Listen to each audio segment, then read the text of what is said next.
Eu quero convidar a igreja para abrir as vossas Bíblias na primeira carta do apóstolo Paulo, endereçado à igreja de Coríntios, capítulo de número 10. 1 Coríntios, capítulo de número 10.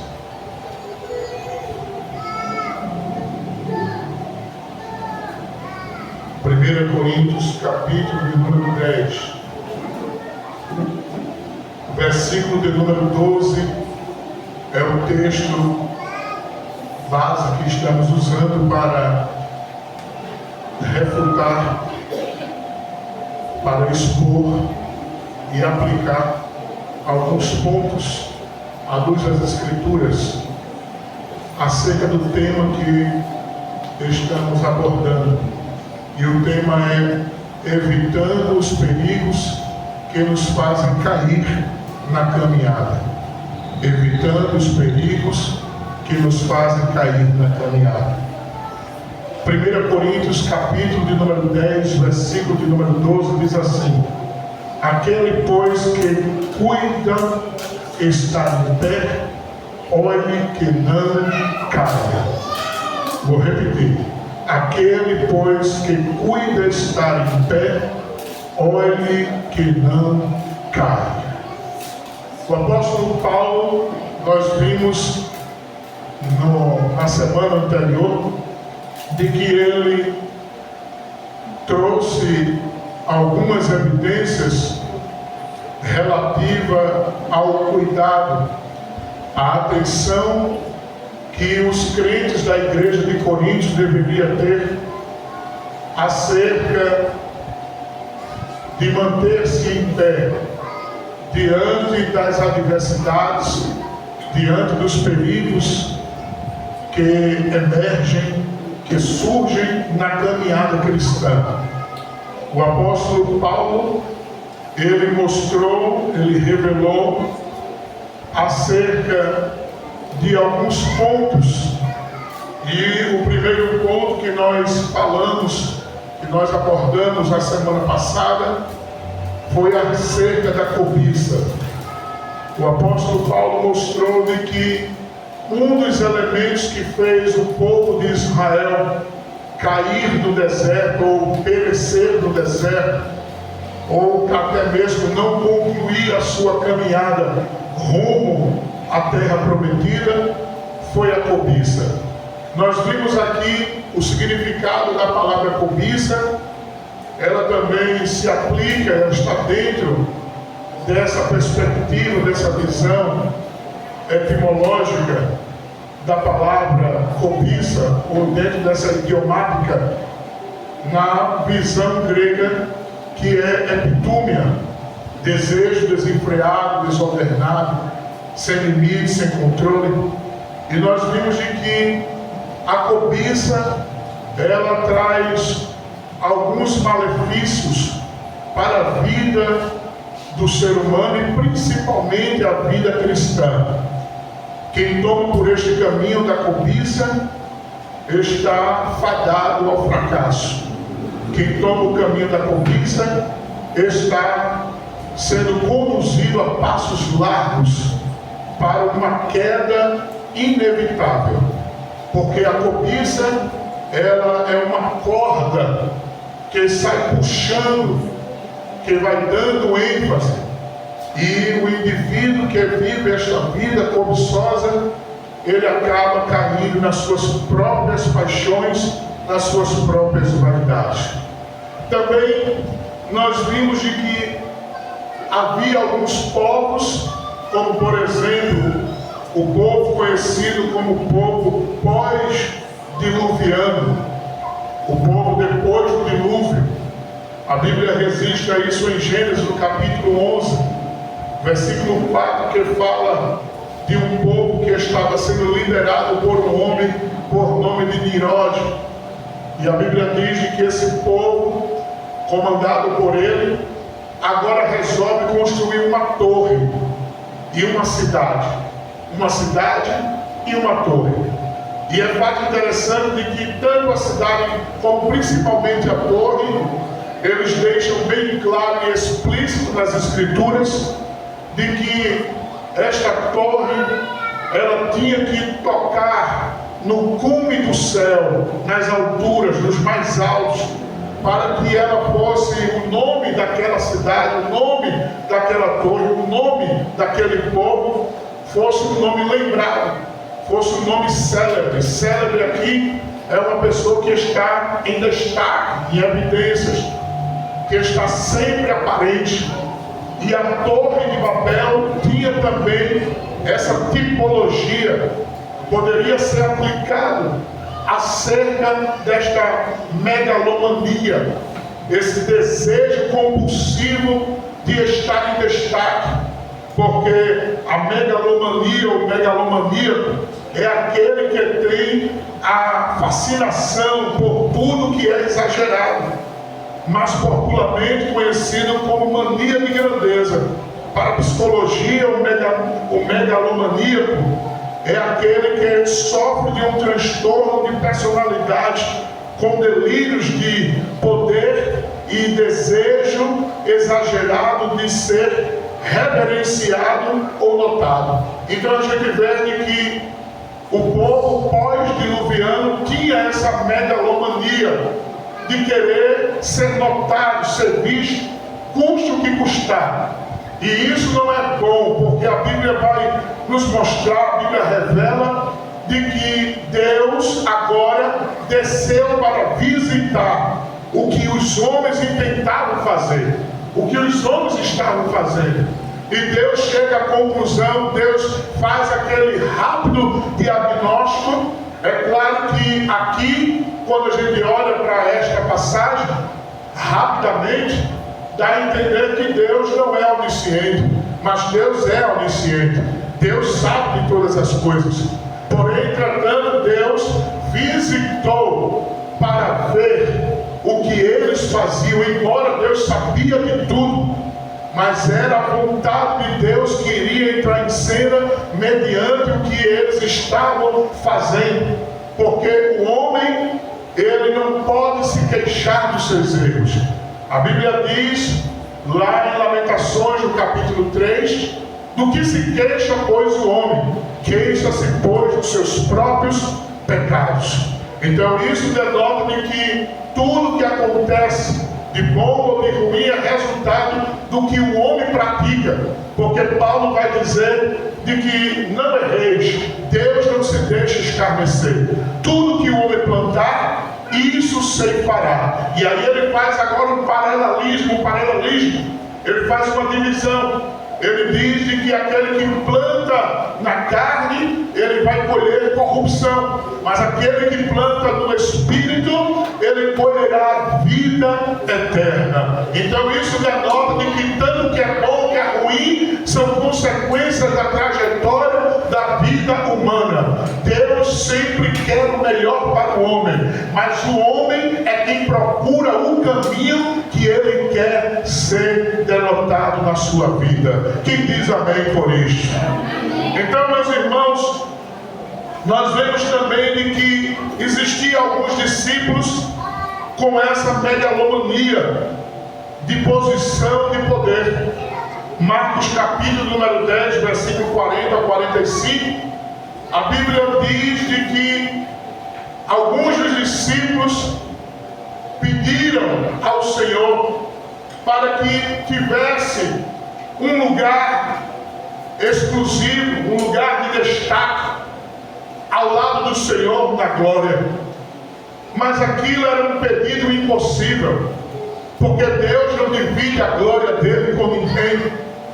A glória é exclusiva e unitária de Deus. Vou repetir, a glória é exclusiva e unitária de Deus. Deus não divide a sua glória com ninguém. Mas o megalomaníaco, ele sempre está em busca do poder, da posição elevadíssima, a posição que lhe coloca em sobredestaque dos demais. É sempre querendo o lugar do outro, é sempre querendo o lugar de destaque, é sempre querendo ser o centro das atenções. Mas quando o homem pensa em querer o lugar de outro, em querer ser o centro das atenções, em querer estar em evidência, há um Deus do céu que abate o exaltado, porque Deus não tem negócio negócio com o exaltado, Deus tem negócio com os humildes. João Batista disse: importa que ele cresça e eu diminua. Quem pode dizer amém por isso? Mas, meus queridos irmãos, nesta noite estaremos falando sobre o segundo elemento que Paulo aborda para aqueles que querem se manter de pé na caminhada. 1 Coríntios, capítulo de número 10, versículo de número 12, Paulo diz assim: aquele, pois, que cuida estar em pé, olhe que não caia. Paulo, ele traz algumas advertências para aqueles que desejam, anelam estar de pé na caminhada. A caminhada cristã, irmãos, não é fácil. A caminhada cristã não é mar de rosas. A caminhada cristã tem as suas lutas, tem suas noites escuras, tem seus obstáculos, tem as suas barreiras, que devemos todos os dias ultrapassar, que devemos todos os dias lutar, que devemos todos os dias resistir, e que devemos todos os dias nos manter de pé. Quem diz amém? Amém. Então o apóstolo Paulo, ele vai mostrar o segundo elemento que é perigoso para derrubar o cristão. Veja comigo, por gentileza, versículo de número 7, diz assim: não vos façais, pois, idólatras, como alguns deles, conforme está escrito: o povo assentou-se a comer e a beber, e levantou-se para folgar.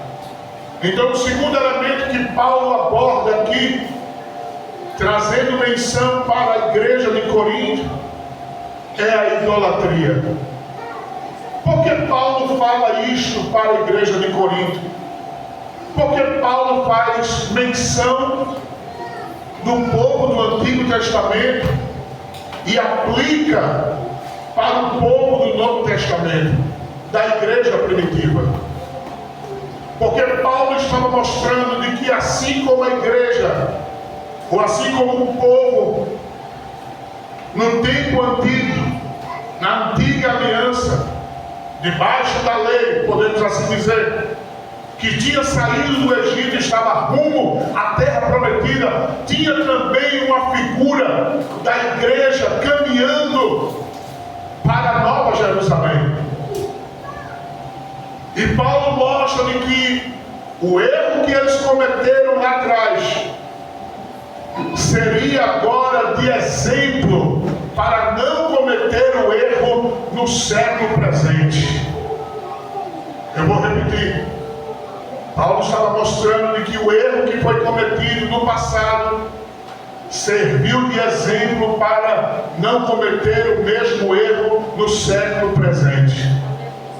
A igreja de Corinto estava rodeada do paganismo. Haviam vários templos pagãos e ritos vinculados aos deuses pagãos. E Paulo estava mostrando de que tanto comer como beber eram ícones fundamentais no meio do paganismo, sendo atribuído aos deuses. Tudo era oferenda, tudo era oferecido para os deuses. E Paulo traz a consciência para os crentes de Corinto a respeito deste cuidado. Era basicamente como se Paulo estivesse dizendo: você quer se manter de pé, você quer estar firme na caminhada, não entre pelo caminho da idolatria. Mas escute, meus irmãos, A palavra idolatria, ela está dividida em duas partes. A primeira, ela vem na palavra eidolon, que quer dizer ídolo. E a segunda, latreia, que quer dizer serviço. E isso dá a entender de que está o sentido de alguém que serve de escravo ao ídolo. Então a palavra está como ídolo e serviço, que dá a entender de alguém que se serve de escravo para o ídolo. Paulo descreve o êxodo e a experiência de Israel no deserto como um padrão, no qual a idolatria sempre está ou sempre estará no encalço dos remidos e resgatado de uma vida passada sem Cristo. Então isso quer dizer de que a idolatria, irmãos, ela nunca vai deixar, escute bem, ela nunca vai deixar, enquanto estivermos aqui, de estar sempre tentando nos seduzir. Sempre tentando nos seduzir. Enquanto estivermos nesta vida, vamos ser sempre tentados. O segredo é: quem quer se manter de pé? Quem quer estar firme na jornada? Se quer estar de pé, se quer estar firme na jornada, precisa resistir às tentações. Diga comigo: eu preciso resistir às tentações.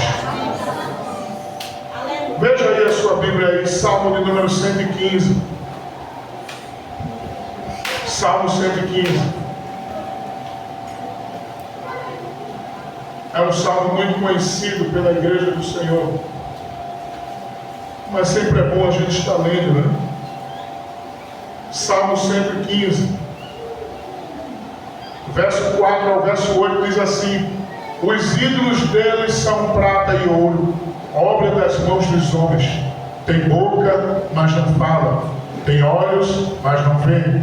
Tem ouvidos, mas não ouvem. Nariz tem, mas não cheiram. Tem mãos, mas não apalpam. Tem pés, mas não andam.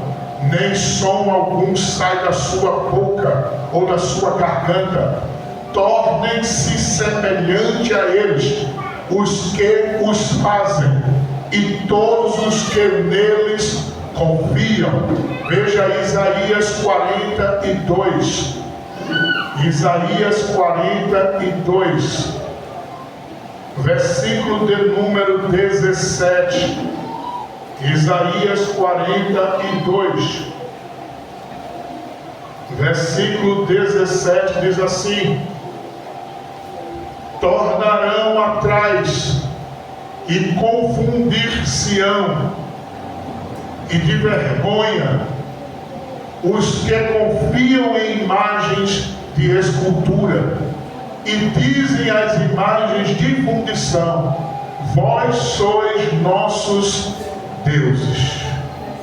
Observe, irmãos, de que a idolatria, ela faz com que aquele que se envereda por este caminho caia no fracasso espiritual. E qual é o fracasso espiritual? O fracasso espiritual, o texto está nos mostrando no Salmo 115, do verso 4 ao 8.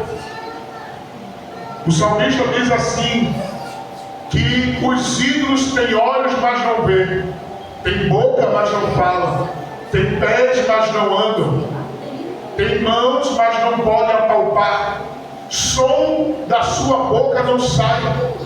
E aí ele conclui dizendo que esses que andam pela idolatria são semelhantes a eles. Então isso quer dizer, e quando a gente olha para Isaías 42 e o versículo 17, o Senhor falando através do profeta Isaías, diz que esses tais que se prostram, que buscam a informação não do Deus vivo e poderoso, mas estão debruçados, voltados, inclinados para a idolatria, serão confundidos. Então isso mostra de que se o crente se envereda pelo caminho da idolatria, certamente ele viverá uma vida de confusão. Confusão da mente, confusão da alma, confusão no espírito e consequentemente confusão na sua vida cotidianal. Porque a nossa vida cotidianal é reflexo de como está a nossa alma por dentro. O próprio Senhor falou a respeito disso. Ele disse que se nossos olhos forem bons, todo o corpo será bom.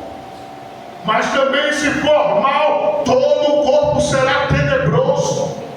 Dando a ideia de que há uma recíproca, de dentro para fora, de fora para dentro. Então, se nós andarmos por este caminho, enveredar por este caminho, certamente cairemos. Quem diz amém? Amém. Mas escute, irmãos, a idolatria na vida cristã pode ser tudo aquilo que rouba ou que ocupa o lugar de Cristo em nossa mente, tempo e o coração. Eu vou repetir. A idolatria na vida cristã pode ser tudo aquilo que rouba, ou que preenche, ou que toma a primazia na nossa vida em relação à nossa mente, o nosso tempo e o nosso coração. Quem diz amém? Amém. Nossa mente, irmão, não pode ser, ou ela não pode se desviar das coisas pertencentes ao céu. Uma vez que a nossa mente, irmãos, se desvia das coisas que são pertencentes ao céu, logo nós estamos sendo escravos. Logo nós estamos sendo idólatras de alguma coisa que não glorifica o nome do Senhor. Ele não se prostra mais a nenhuma imagem. Hoje a gente se prostra ao Rei dos Reis e Senhor dos Senhores. Agora, pode existir a idolatria para o cristão? Pode atingir ele? Pode. Mas não nesse quesito aqui de imagens. Já é uma outra ferramenta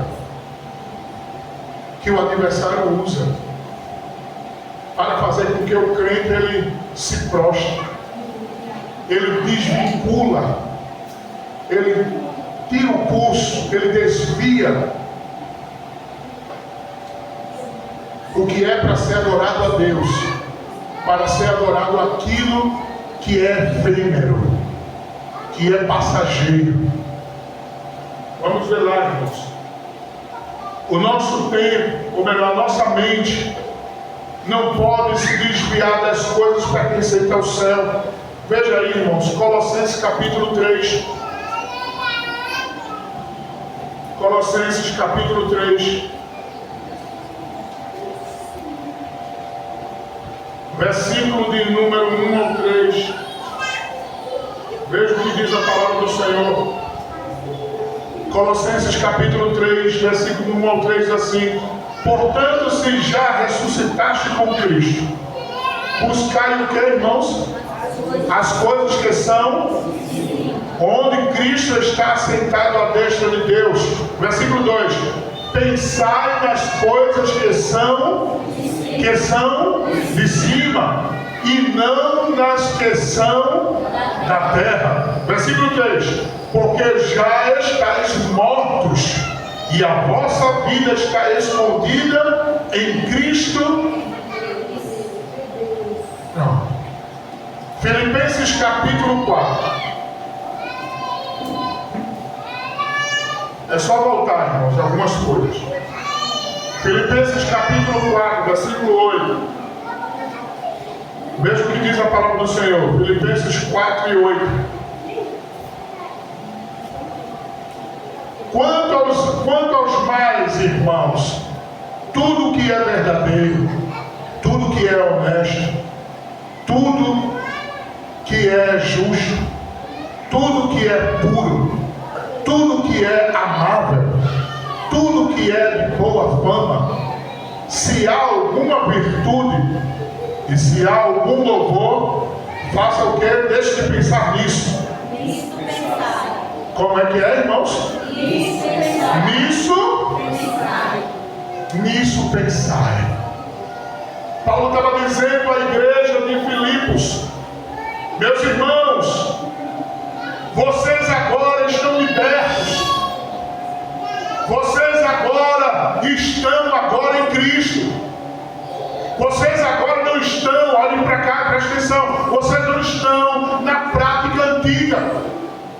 Vocês não estão agora na mesma condição que muitos estão, dos que estão mortos espiritualmente. Vocês agora estão debaixo da graça. Vocês agora estão em Cristo. E se vocês estão em Cristo, eu tenho algo para lhe dizer.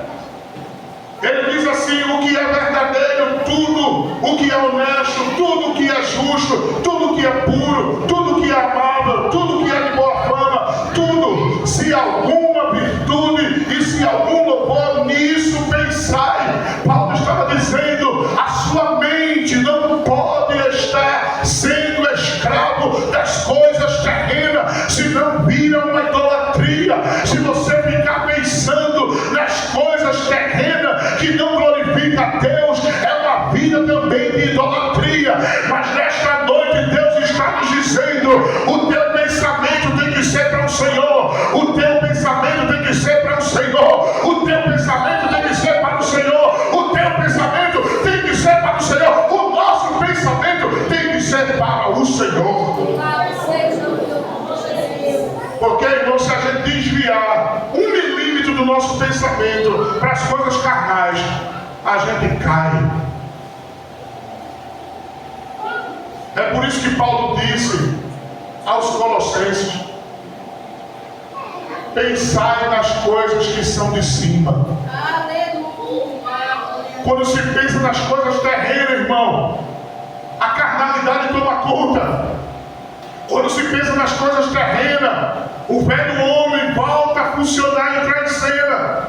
Quando se pensa nas coisas terrenas, a velha natureza, ela predomina. Mas quando se pensa nas coisas que são de cima, o novo homem que surge através de Cristo em nós, ele prevalece, ele aparece, ele vivencia, ele entra em destaque na nossa vida. E que quem tem que prevalecer não é a minha velha natureza, porque a minha velha natureza quer me levar para o prostíbulo, a minha velha natureza quer me levar para os jogos de azar, a minha velha natureza quer me levar para a pornografia, a minha velha natureza quer pensar em adultério, quer pensar em prostituição. Mas a nova natureza, o novo homem que é em Cristo Jesus, ele só pensa em santificar-se, em buscar a Deus, em descer, em pedir misericórdia, em pedir ajuda, em pedir força, em dizer: Jesus, me ajuda, Jesus, venha cá, porque é a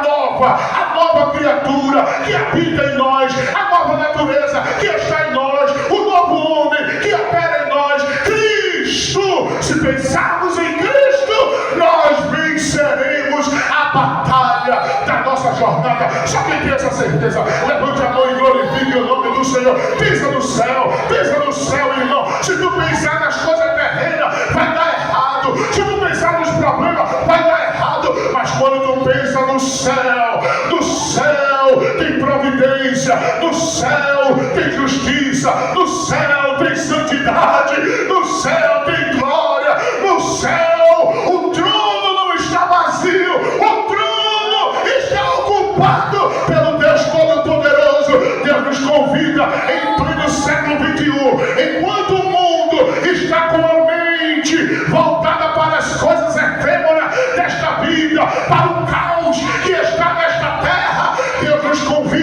para a nossa mente está no céu, no céu, no céu, no céu, no céu, no céu.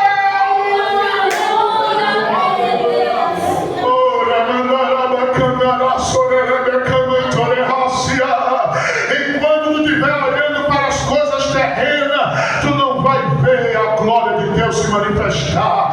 Jesus disse para Marta, ele disse: quem crê em mim, ainda que esteja morto, viverá. Se tu creres, tu verás a glória de Deus se manifestar. E crer aqui é exercício da mente e do coração. Glória a Deus. Mas escute, segundo, eu falei aqui que o ídolo, ou que a idolatria, na perspectiva cristã, é tudo aquilo que rouba a nossa mente, o nosso tempo e o nosso coração. Segundo, o nosso tempo não pode ser administrado pelos ídolos da vida. Vou repetir. O nosso tempo não pode ser administrado pelos ídolos da vida. Abra sua Bíblia aí, Efésios capítulo de número 5. O nosso tempo não pode ser, irmãos, administrado pelos ídolos da vida. Nós vimos aqui de que ídolo é tudo aquilo que rouba o nosso tempo, que rouba a nossa mente, que rouba o nosso coração. Efésios capítulo 5, versículo 15 e o 16 diz assim: portanto, vede prudentemente como andais, não como nércios, mas como sábios, destruindo o tempo, desperdiçando o tempo. É assim, irmão? Está aí? Está dizendo o que é a igreja? Remindo o tempo, porque os dias são os melhores, porque os dias são favoráveis. Não. Está dizendo que os dias é o melhor da nossa vida. São maus. Está dizendo que os dias são maus. Eu não sei como é que tem gente que ainda está perdendo tempo em pleno tempo de maldade, em pleno tempo de excesso de violência, em pleno tempo de inversões de valores, em pleno tempo de onde a ideologia está totalmente distorcida acerca das Escrituras Sagradas, aonde o relativismo está imperando na corrupção. As ideias de fatores e visões têm tido sua voz aí fora. Enquanto isso, muitos que dizem ser cristãos não estão sabendo administrar o seu tempo, estão se debruçando e emprestando, doando, dando o seu tempo para ídolos, para aquilo que não glorifica a Deus. O que estamos fazendo no nosso tempo? Deus nos deu o privilégio, a dádiva de termos 24 horas do dia. Tem tempo para passear, tem tempo para jantar, tem tempo para descansar, tem tempo para trabalhar, tem tempo para almoçar, tem tempo para ficar conversando numa forma de entretenimento, uma comunicação interativa. Tem tempo para tudo, mas não tem tempo para Deus. Não tem tempo para orar. Não tem tempo para jejuar. Não tem tempo para pegar a Bíblia e ler. Não tem tempo de vir para a casa do Senhor, para a igreja. Mas tem tempo para tudo. O tempo dele para tudo é um tempo até extra. Não é nem mais 24 horas. Dá até mais tempo. Mas quando se trata para as coisas de Deus, aí não tenho tempo não.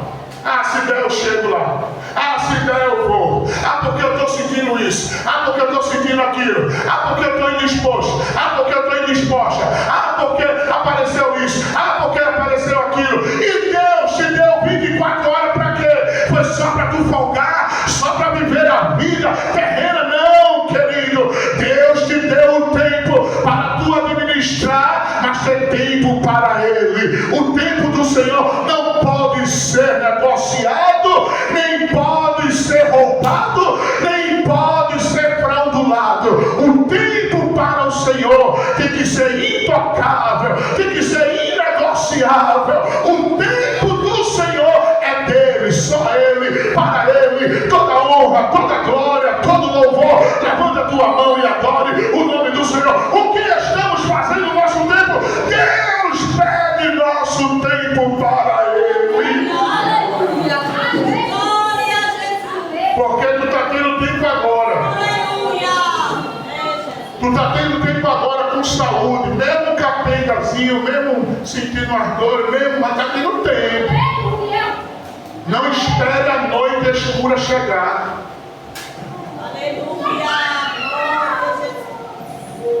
Porque ela chega.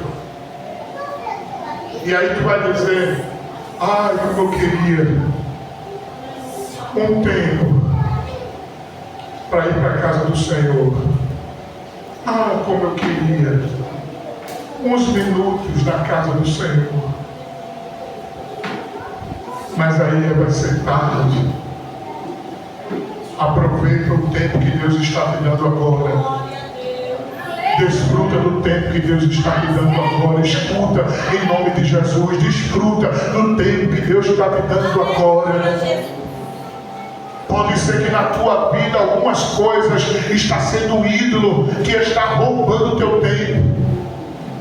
Porque escute, tudo aquilo que a gente desvia o nosso tempo para algo que não é para o Senhor. Agora, claro, irmão, preste atenção, eu estou falando aqui no quesito quando a gente pode ir para a casa do Senhor, quando a gente pode fazer a obra do Senhor, quando a gente pode demonstrar e denotar e dar o nosso tempo para o Senhor, mas a gente coloca na balança coisas que são passageiras, coisas que não é prioridade, que pode esperar. E a gente diz: não, primeiro isso aqui. Aí quando a gente diz primeiro isso aqui e deixa Deus em segundo plano, aquilo que a gente colocou em primeiro plano passa a ser um ídolo. E Deus fica em segundo plano. Mas eu quero te dizer uma coisa: Jesus veio ao mundo para nos resgatar. Não foi segundo plano de Deus, foi prioridade de Deus enviar o seu Filho. Porque João vai dizer que Deus amou o mundo de uma tal maneira, a expressão tal maneira dá a entender que era prioridade Deus enviar o seu Filho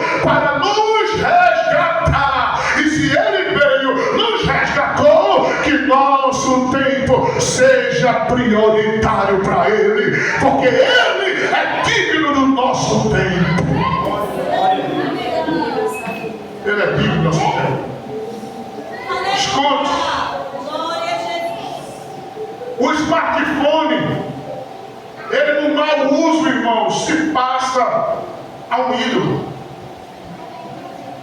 Porque vai ter mais tempo para estar lá do que para conversar com Deus.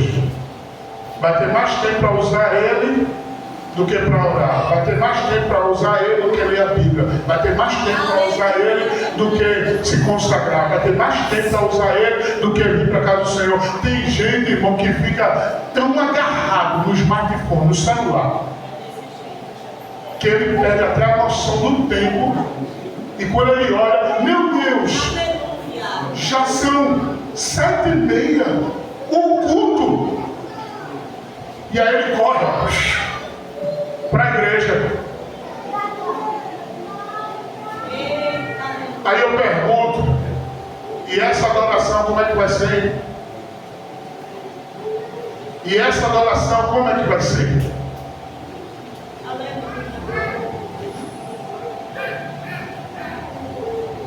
A gente deve ter cuidado, irmão, com o nosso tempo. Porque se tu não consegue ter tempo para adorar a Deus aqui na terra, que o tempo é cronometrado, que dirá na eternidade. Se tu não quer usar o teu tempo para adorar a Deus aqui na terra, que é cronometrado, milésimo, segundo, minuto, hora, dia, mês, ano, que dirá na eternidade, que o tempo lá não tem, é eterno. A adoração lá é direta, a adoração lá é constante. Aqui tu não está querendo, que dirá lá? Como é que é ir para lá? Aqui é um ensaio, irmãos, para nós que vamos para lá. Aqui é um ensaio, irmãos. Eu já tinha dado um glória. Aqui é um ensaio, irmão, para nós que vamos para lá.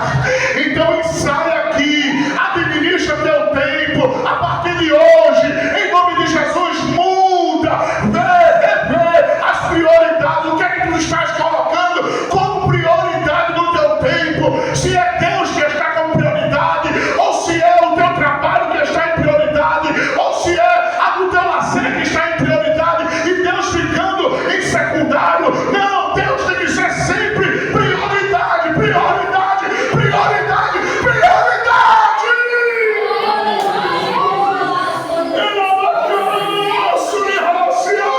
Deus tem que ser prioridade. Se eu estiver trabalhando, eu tenho que estar o meu tempo pensando nele. Se eu estiver trabalhando, eu tenho que estar com o meu tempo pensando nele. Eu não posso estar com o meu tempo só em querer fazer, só em querer ter, só em querer possuir. Eu quero mais, eu quero mais, eu quero mais. Não, não, irmão. Eu tenho que estar pensando no céu, dizendo: Jesus, me dá saúde para eu trabalhar. Jesus, me dá força para eu não cair. Jesus, me dá graça para eu suportar. Jesus, vem cá, me ajuda. Jesus, eu estou aqui trabalhando, mas tu é a prioridade da minha vida. Jesus, eu estou aqui trabalhando, mas tu é a prioridade da minha vida. Ele tem que ser a prioridade. Ele tem que ser a prioridade. Ele tem que ser a prioridade. Ele tem que ser a prioridade. Jesus tem que ser a prioridade. Jesus tem que ser a prioridade. Ele é uma abraço, ele me camarracia. Deve querer, ele me camarracia, deve me chorar, ele me camarracia. Deve querer, quando tu estava com a porta fechada, tu corria para a igreja para orar. Quando tu estava desempregado, tu pedia oração aos irmãos. Quando tu estava enfermo, Jesus quer misericórdia. Aí Jesus te deu saúde, Jesus te deu um emprego. E agora? Ai, irmão, não tenho tempo de ir não, porque eu trabalho, às vezes eu estou até mentindo. Às vezes está mentindo. Tem tempo. Deus está registrando. Deus está vendo. Tu pode enganar para mim, para os irmãos, mas para Deus ninguém engana. Para Deus ninguém engana. Quando eu tenho tempo e faço corpo mole, quando eu tenho tempo e invento alguma coisa, porque eu não quero ir, e Deus vem, e Deus vem, e Deus vem, e Deus vem. Mas nesta noite,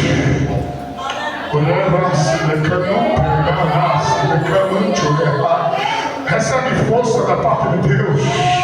Recebe força para tu se erguer. Recebe força para tu dizer: para as mentiras que vêm muitas vezes na mente, para não ter o pretexto, ou melhor, para ter o pretexto de não querer ir para a casa do Senhor, de não querer se debruçar para Deus.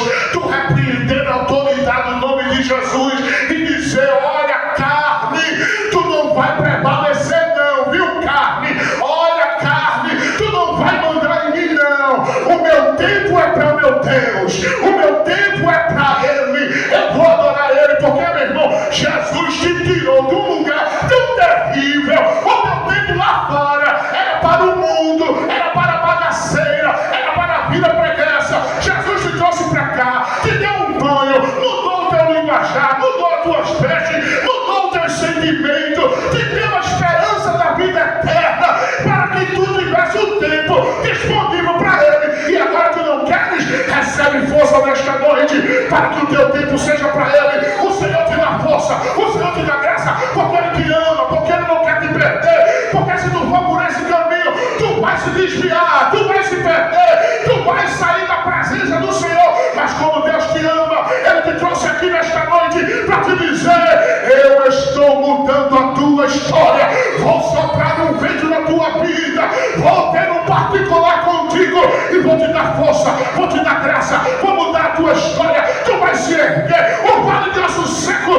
na tua vida vai ser restaurado, o vento vai soprar e os ossos vão se juntar, osso a osso, nervo a nervo, pele, tendões, e vai crescer e vai virar um grande exército, e tu vai marchar na terra fazendo a minha vontade, que foi para isso que eu te chamei. Eu não te dei um tempo para tu estar nos lazer, eu não te dei um tempo para tu estar na vida alheia, eu te dei um tempo para tu fazer a minha vontade, fazer a minha obra. Recebe força! Aleluia! Parabéns!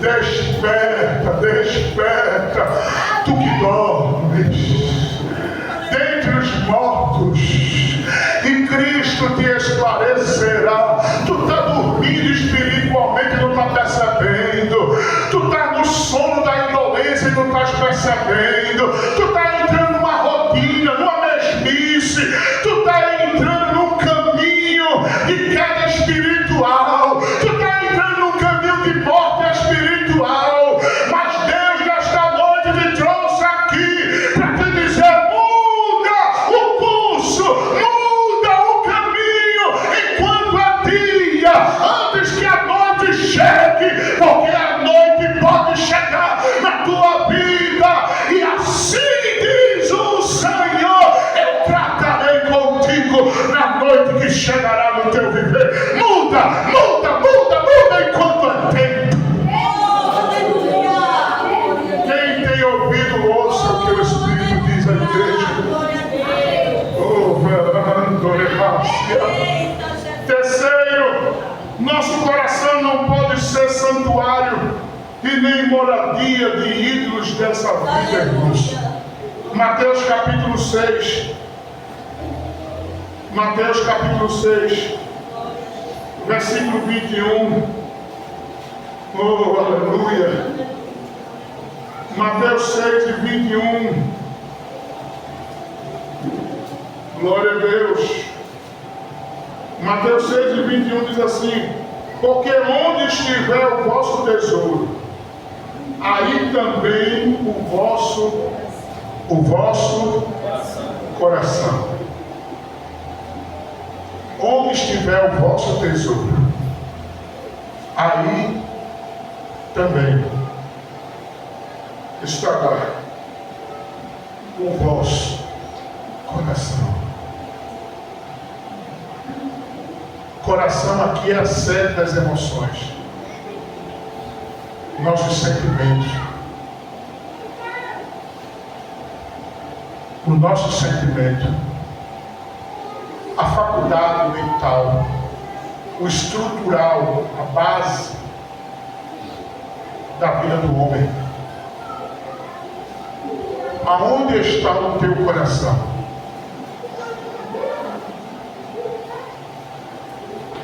Aonde está o teu coração? O teu coração está no dinheiro? O teu coração, me permita, está no sítio? O teu coração está nos bens? Se tiver,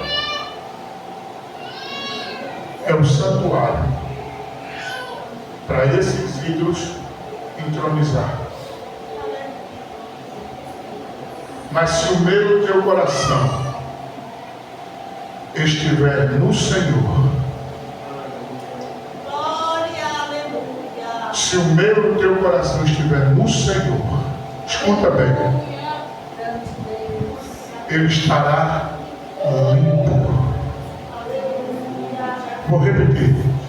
Se o meu e o teu coração estiver unicamente, exclusivamente no Senhor, estará limpo. Aleluia. Sabe o que quer dizer isso? Que se por isso aquilo tu perder os bens, tu não se desvia. Porque o coração está no Senhor e está limpo. Não está apegado.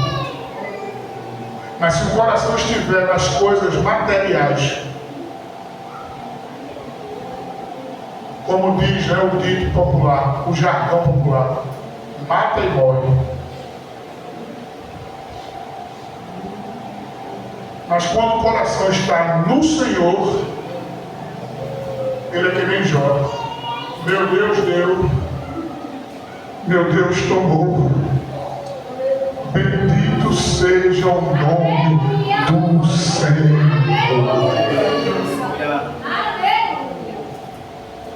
Irmãos, a gente não pode ter apego, a gente tem que ter zelo. Zelo é diferente de apego. Zelo é você zelar por aquilo que Deus permitiu você ter. Se é um carro, se é uma casa, se é um bem, você tem o zelo, você cuidar, não destruir. Agora apego é ver alguém, vou dar um exemplo, não vou dar carona não, porque vai encher o carro e vai acabar a roda. Vai acabar a roda do carro. E o carro não vai se acabar de todo jeito, com jeito ou sem jeito. Apego.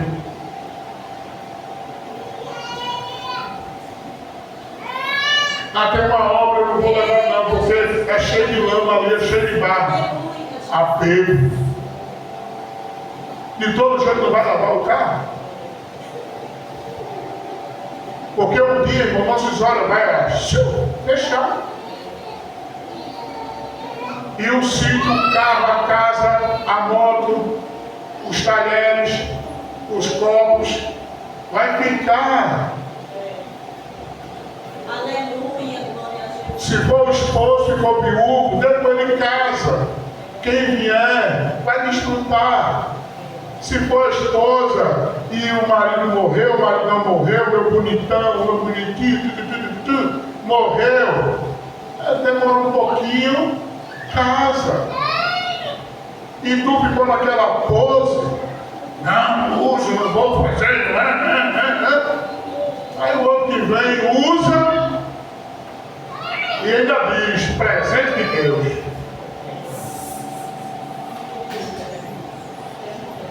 Aonde está o teu coração? Meu coração tem que estar nele. Somente Ele. E tudo é para Ele. Quem diz amém, irmãos? Amém.